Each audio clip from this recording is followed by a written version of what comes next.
Bonjour.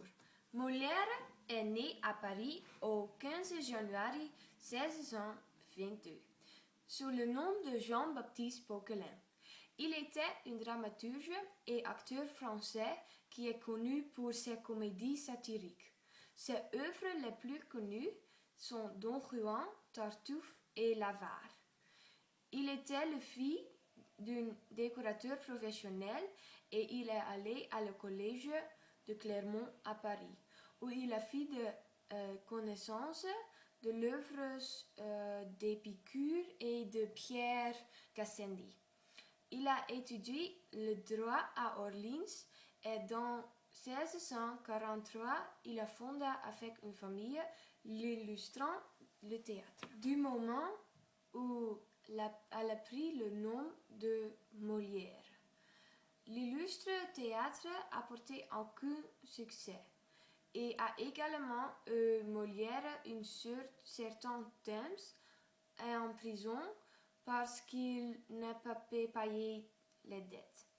Puis il s'est déplacé et il a commencé à écrire des comédies. En 1662, quand il avait 40 ans, il s'est marié une fille qui était 17 ans, l'actrice Armande Bayard. Dans ses comédies, Molière a fait critique à le noble et le clergé, qui vivaient privilégiés. Leur routine, leur mépris et de l'expérience et de l'observation. Il s'est concentré sa critique aussi les médecins, les chercheurs et les admirateurs trop apparents de l'art et de la science. Lui exhibait, pouvait apprécier et soutenu l'entreprise de Molière.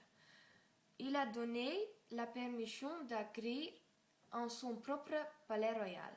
Après la démolition du palais de Petit-Bourbon, parce que l'expansion de l'aile orientale de l'œuvre, la société a souvent joué dans le nouvel emplacement. Molière est mort à l'âge de 51 ans après la 4e présentation de son dernier comédie, La Manette imaginaire, où il a effectué la tête comme d'habitude.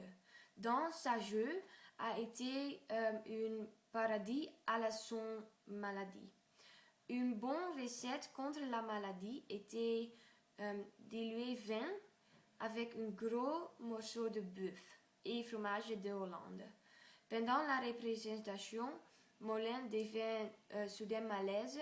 Il a été conduit à la maison et elle est mort le même soir.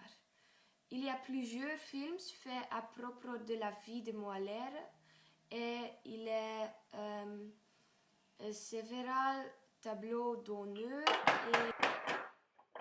Bonjour, je suis médecin passager que va de ville en ville, de province en province, de royaume en royaume, pour chercher d'illustrer matière à ma capacité, pour trouver des malades dignes de m'occuper, capables d'exercer le grand en beau secret que j'ai trouvé dans la médecine, de dédaigner de m'amuser à ce menu fatras de maladies ordinaires, à ces bagatelles de remèdes et de fluxions, à ces votes, à ces vapeurs, à ces migraines. Je veux des maladies d'importance, de bons fièvres continue avec des transports au cerveau, de bons vivrés pour près, de bons pastés, de bons hydropisés, formés de bons pleurécies avec des inflammations de poitrine. C'est là que je me plais. C'est là que je triomphe. Et je voudrais, monsieur, que vous eussiez toutes les maladies que je viens de dire, que vous fussiez abandonné de tous les médecins, désespère à l'agonie pour vous montrer l'excellence de mes remèdes et l'envie que j'aurais de vous rendre service. Je vous suis obligé, monsieur, des bons que vous avez. Antoinette, oui!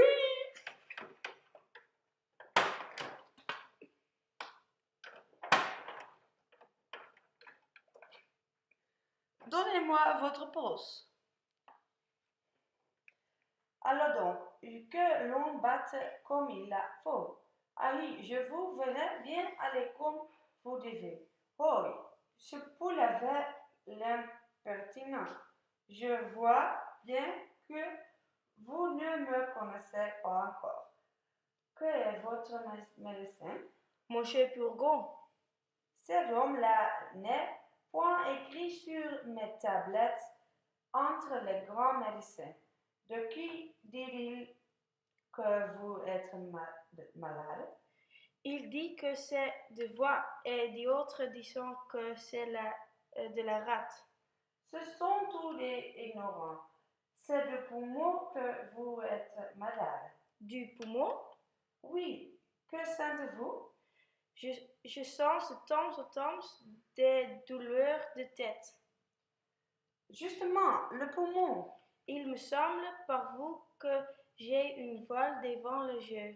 Le poumon. J'ai quelquefois des maux de sœur. Le poumon. Je sens parfois des lassitudes par tous les membres. Le poumon. Et quelquefois, il me prend des douleurs dans le ventre, comme si c'était des coliques. Le poumon. Vous avez appétit à ce que vous mangez? Oui, monsieur. Le poumon. Vous aimez à boire une peau de vin? Oui, monsieur. Le poumon.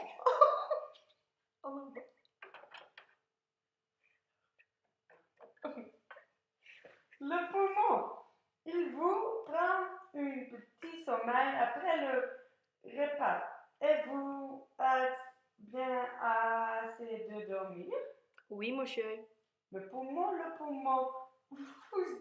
vous dichez que vous ordonne votre médecin pour votre nourriture? Il m'ordonnait du potage, Ignorant, de la volaille, ignorant, de veau, ignorant, des bouillons, ignorant, des œufs frais, ignorant, et le soir de petits pruneaux pour lâcher le ventre. ignorant, Et surtout la boire mon vin fort trempé.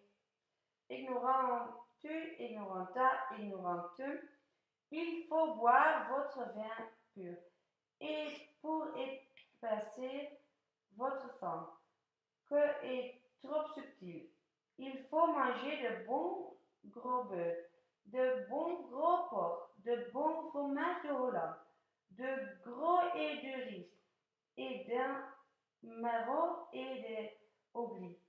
Pour collier et conlutiner, votre médecin est une bête. Le veux vous et envoyer une de ma main, et je viendrai vous voir de temps en temps, tandis que je serai et cet village. Vous m'obligez beaucoup. Que diantre va-t-vous de sa brase-là? Comment? Voilà un bras que je me verrais couper à l'heure, si j'étais que vous de vous. Et pourquoi? Ne voyez-vous pas qu'il tire à soi toute la nourriture et qu'il empêche ce côté-là de profiteur? Oui, mais j'ai besoin de mon bras. Vous avez là aussi une aile droite que je me ferais crever si j'étais en votre place. Crever une aile? Ne voyez-vous pas qu'il incommode l'autre. Et lui des robes sans retour. Croyez-moi, faites-vous le crever à plus toi. Vous verrez plus clair de leur gauche. Cela n'est pas pressé. Adieu, je suis fâché de vous quitter cette fois, mais il faut que je me trouve à une grande consultation que se doit faire pour un homme qui mourut hier. Pour un homme qui mourait hier, Oui, pour aviser et voir ce qu'il aurait fallu lui faire pour le guerre. Jusqu'à revoir. vous savez que les malades ne reconditionnent point. Voilà un médecin.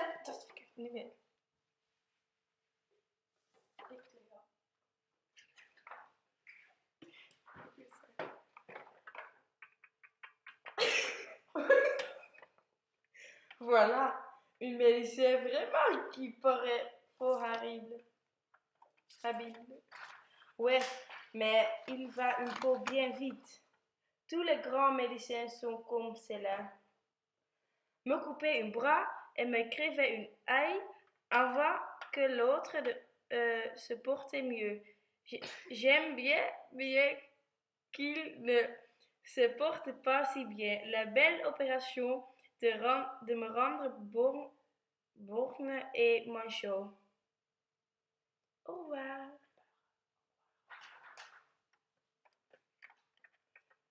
Merci. La placer.